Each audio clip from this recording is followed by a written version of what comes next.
se admite que si así lo desea la persona solicitante o en este caso los tutores del menor, se pueden realizar la hormonación cruzada y que tenga fines experimentales.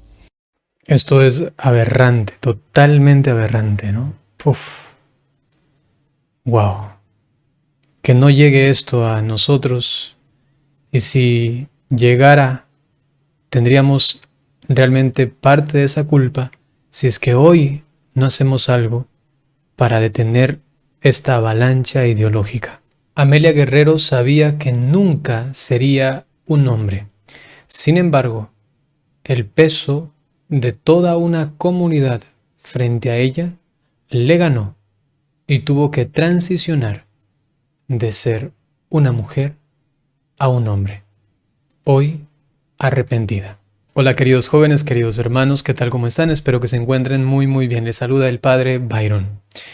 Como he mencionado al principio, Amelia Guerrero es una jovencita que da su testimonio públicamente. Lo vamos a ver a continuación. Yo tampoco lo he visto, así que quería compartirlo con ustedes para quizá decir algo al respecto de cómo se ha arrepentido de esta transición de mujer a varón.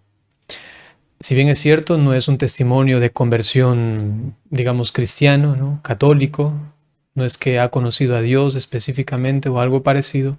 Sin embargo, esto nos ayuda a contemplar la realidad de la sociedad.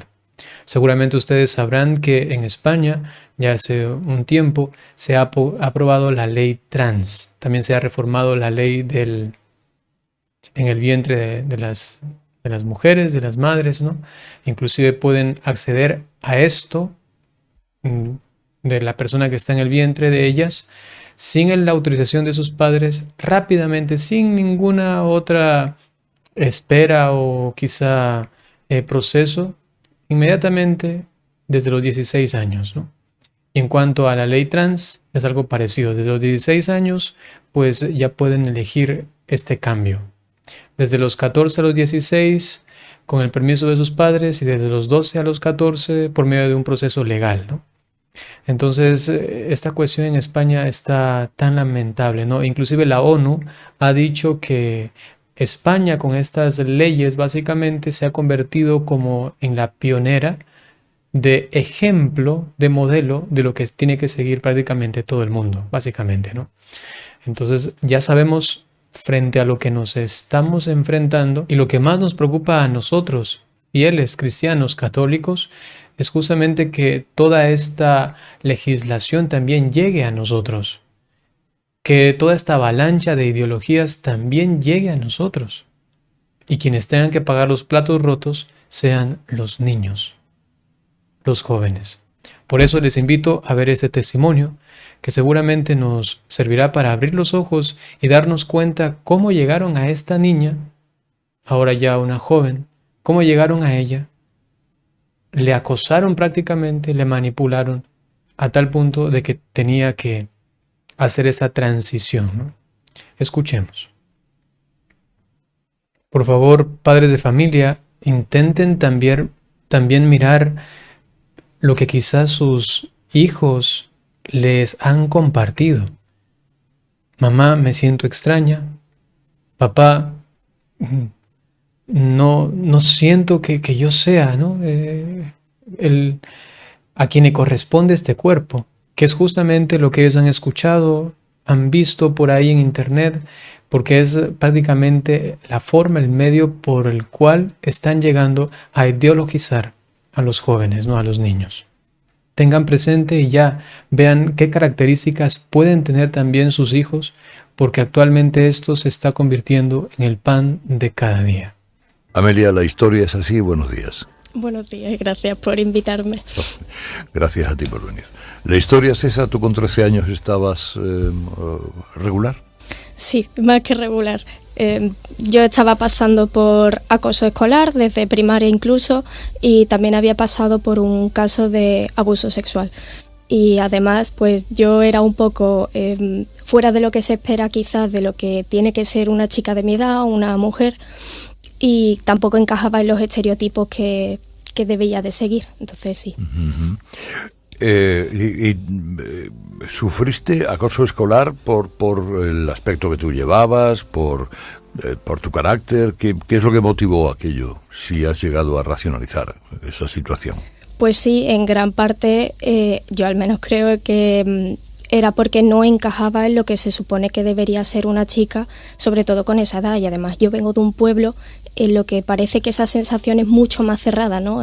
Aquí hay un cuadrado en el que tú tienes que encajar y como te salgas un poco de eso, pues eres la rara, eres una marimacho en mi caso, lo que estás haciendo es de hombre, eso no deberías hacerlo, está mal. Aquí importante es mencionar lo que ya hemos mostrado en otros videos. Si no se recuerdan, tengo un video en el que hablo acerca de cómo el ambiente, y esto está comprobado científicamente, cómo el ambiente puede conducir a que una niña o un niño pues no se sienta identificado con su sexo biológico, ¿no? Y esto no es genético, ¿no? No es que alguien nace así y dice, yo es que soy así, sino que está científicamente comprobado. Pueden buscarlo aquí en mi canal. Aquí les va a salir el título, el nombre del video. Y aquí se muestra cómo el ambiente puede determinar ciertas inclinaciones, ciertos cambios en las actitudes, sentimientos, pensamientos de una persona, en este caso de un niño, ¿no? Y hay que mencionar aquí claramente, me da a mí mucho respeto, ¿no? Y con mucha delicadeza digo justamente eso que le ha pasado a ella cuando niña. Ha tenido esa experiencia fuerte ya que la ha mencionado, ¿no? Es muy lamentable porque cosas así pues tornan a esos comportamientos, ¿no?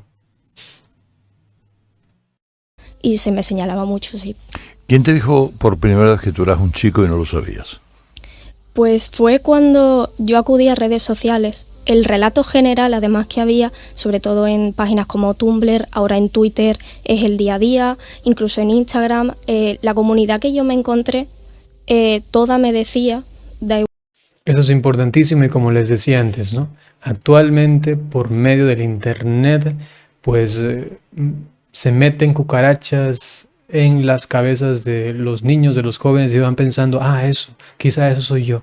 Como no escuchan otra voz y sus padres mismos muchas veces no les hablan sobre la importancia del orden afectivo, del pensamiento, de las sensaciones, de las pasiones, pues, y tampoco les hablan sobre las cuestiones sexuales según la edad que tengan, ¿no? Entonces tienen otros formadores, otros mal educadores, ¿no?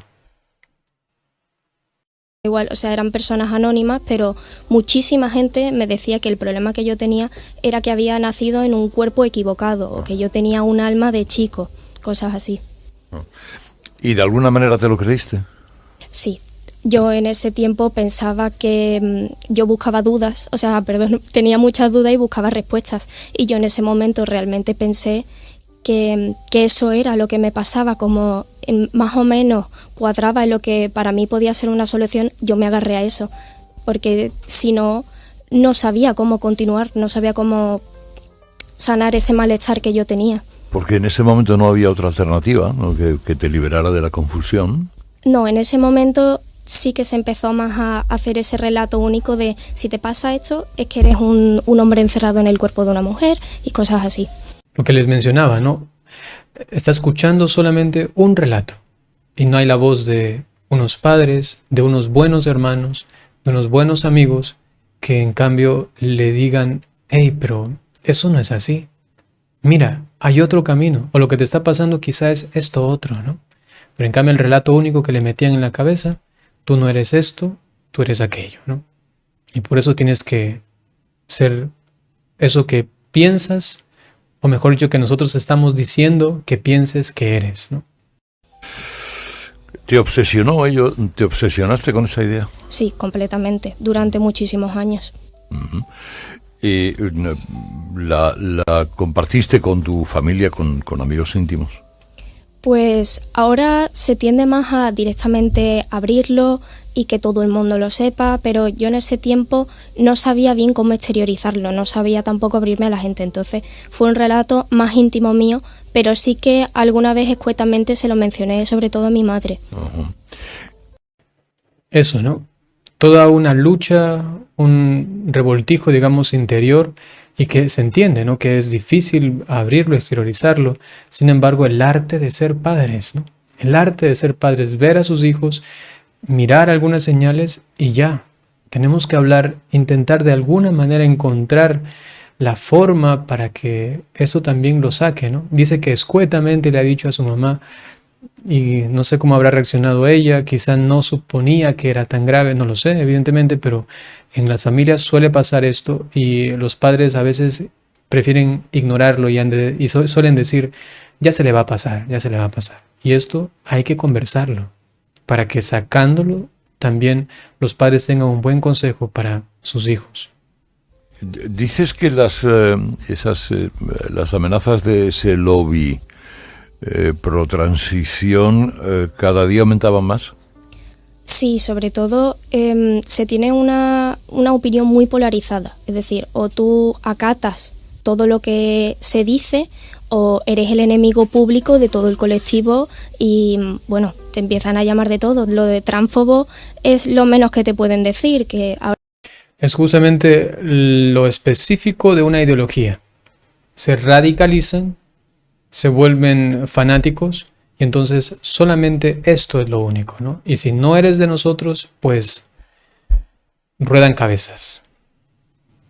Ahora se dice mucho que sí fascista, que sí, bueno, eres la peor persona del mundo. Claro. ¿Por qué decides, hasta qué punto llegaste en ese proceso? ¿Y por qué decides, en qué momento, cuándo ves que eso te puede perjudicar y decides suspender esa transición que ibas a realizar?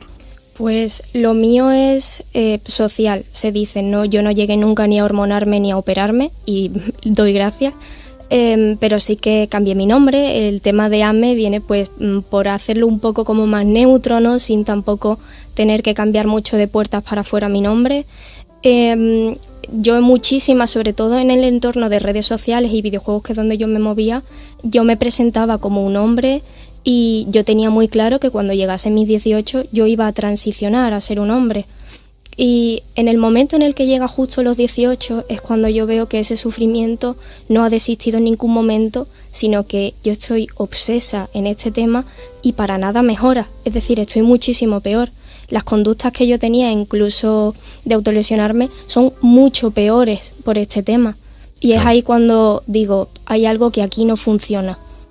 Exactamente, ¿no? Ya el hecho de que ella diga, ya yo soy un varón, soy un hombre, y luego interiormente pensamientos, actos, todo, soy un hombre, no le daba la paz, no le daba la tranquilidad, sino que más bien esto empeoraba, inclusive lo menciona así, ¿no? También hasta sus actitudes depresivas y violentas contra sí mismo, ¿no? Entonces, esto es muy diciente también para aquella persona que quizá está viendo esto y dice, pero no pasa nada, es libre para hacer lo que ella quiera, ¿no? Si es que eso le trajese realmente una salud bien estable, buena, mental, psicológica, afectivamente, pues inclusive tendría un argumento a su favor, ¿no? Pero lamentablemente ni siquiera esto, ¿no? Hay una cuestión que la humanidad mismo repele, su naturaleza misma no está de acuerdo con aquello que se intenta imponer, que no corresponde a lo que se ha mencionado, a su identidad más profunda, a su sexo biológico, ¿no? Que es justamente lo que la ciencia determina que es una persona en cuanto hombre o mujer y que no tiene otro fundamento sino solamente en el pensamiento, en los sentimientos inclusive, ¿no? Que es me autopercibo ahora así o ahora de esta otra forma, ¿no? A los 16 años fuiste a una psicóloga, ¿sí? ¿En qué te ayudó? ¿Qué te dijo ella? Pues me ayudó mucho, sobre todo con la autopercepción que yo tenía sobre mí misma, que era muy negativa, y me ayudó también sobre todo a no darle tanta importancia al mundo exterior sobre mí. Y creo que eso es determinante con todo este tema. Como tú no encajas, le acabas dando mucha importancia a la opinión de los demás sobre ti. Y dejas que eso te guíe un poco en todo esto y de alguna forma intentes encajar. Y eso es interesante, ¿no? También psicológicamente, hasta neurológicamente se sabe que una persona cuando no hace lo que el resto hace, se activa una parte del cerebro que es la misma cuando uno comete un error. Entonces, la experiencia que uno tiene es, estoy en el error porque no soy como ellos. Y si es que uno está en un ambiente en el que todo el mundo está hablando de que tiene que transicionar, que tiene que dejar de ser una mujer para ser un hombre, por ejemplo, entonces la experiencia es, si no estoy de acuerdo con ellos, estoy en un error. Y la presión social entonces viene y se impone. Por eso es importante también tratarlo esto, los padres con los hijos. En este caso, gracias a Dios, ella ha tenido una buena psicóloga que le ha enrumbado, que le ha ordenado un poco esos pensamientos. fue ella la que me ayudó muchísimo a decir, pues lo mismo no hay nada malo conmigo. Ya. A asumirte a ti misma como tal, ¿no? Sí. Y haces un llamamiento contra la ley trans o contra una serie de apartados de esta ley. ¿En qué crees que va a hacer daño? Pues sobre todo con el tema de los menores, en leyes, por ejemplo, que ya están aprobadas como en Castilla y La Mancha y en Cataluña, se promueve de alguna forma ya no solo la hormonación cruzada en menores, sino las dobles mastectomías, por ejemplo, en niñas de 14 años. Eso está recogida en la ley de Cataluña, en la que se admite que se realizan una amputación de los senos totalmente sanos de niñas de 14 años, y eso me parece una barbaridad. Uh-huh. Y además en leyes como en Castilla y La Mancha, o sea, de Castilla y León, perdón, se admite que si así lo desea la persona solicitante o en este caso los tutores del menor, se pueden realizar la hormonación cruzada y que tenga fines experimentales. Esto es aberrante, totalmente aberrante, ¿no? Wow. Que no llegue esto a nosotros, y si llegara, tendríamos realmente parte de esa culpa si es que hoy no hacemos algo para detener esta avalancha ideológica. Y esto deja la puerta abierta a efectivamente admitir que no se sabe qué está pasando a largo plazo, y no se sabe qué consecuencias tiene la hormonación cruzada, ni el impacto mental que puede tener mentalmente en sobre todo personas menores. Uh-huh. ¿Tú crees que has conocido a más jóvenes en casos parecidos al tuyo? Sí. Conozco sobre todo más mayores de edad, pero jóvenes es lo que prácticamente se da todos los días, es de lo que más abunda, si se puede decir de esta manera. ¿Crees que todo joven es consciente de que el paso que da no tiene vuelta atrás? Sí, hombre, la hormonación puede suspenderla, pero las mutilaciones pues se quedan ahí. Yo creo que, al igual que yo pensaba en mi época, que es como que es una afirmación al fin y al cabo. Creo que no tienes el tiempo de pensarlo porque se empiezan a agilizar todos estos procesos muy rápidos. Entonces, cuando ya te das cuenta a lo mejor del daño que puedes haberte hecho en tu cuerpo o incluso mentalmente, ya no hay vuelta atrás. Y eso es muy peligroso, sobre todo en materia de menores. Ya. O sea, si un joven, a veces joven adulto, se arrepiente de decisiones tomadas que no son tan graves, tan profundas, tan radicales, imagínense un jovencito, un adolescente que decide mutilarse para hacer la transición. Físicamente es brutal. Ahora imagínense psicológicamente, cuando se mire y quizá madure, quizá entienda otras cosas y diga, ¿y esto? ¿Qué ha pasado conmigo? Se mira al espejo. No, eso es gravísimo, gravísimo. Cuando te reconciliaste contigo misma del todo, al 100%? Sí, sigo trabajando en ello porque aún me afecta, pero sí, totalmente. La relación que tuve conmigo y con mi cuerpo, dejé de castigarlo, es fundamental para mí. Claro.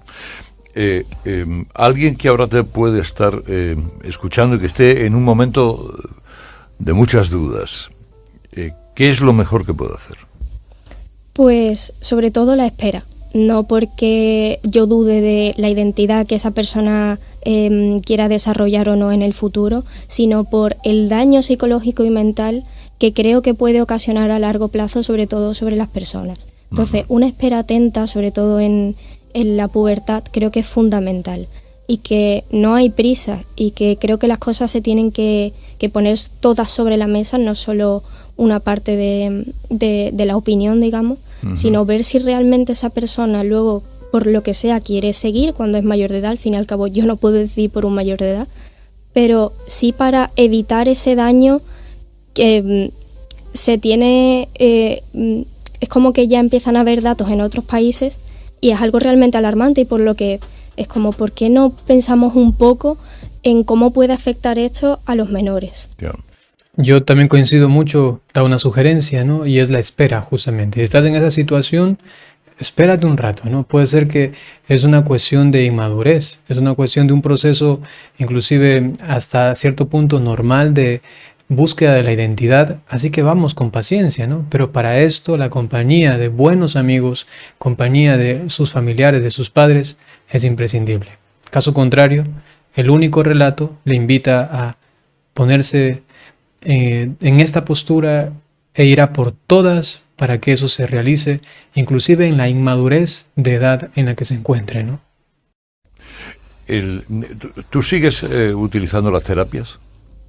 ¿Sigues yendo a terapia? ¿Te sigues observando? Sí, sigo yendo al psicólogo. Y sigue siendo para ti, es un punto además importante en tu seguridad personal, en tu estabilidad. Sí, totalmente, fundamental. Gracias a la psicóloga, que es la misma a la que fui cuando era menor, pienso que sí, de verdad ahora noto un progreso en torno a la relación que tengo con mi cuerpo, a dejar de castigarlo, a que me deje de importar tanto la opinión del mundo exterior sobre mí y pueda expresarme como a mí me dé la gana. No. Preguntas que hace Goyo González. ¿Qué es lo que más y lo que menos le gusta de usted a fecha de hoy? Lo que menos me gusta, pues relacionado con este tema, yo creo que es la manera en la que se ha quedado un poco de castigar mi cuerpo.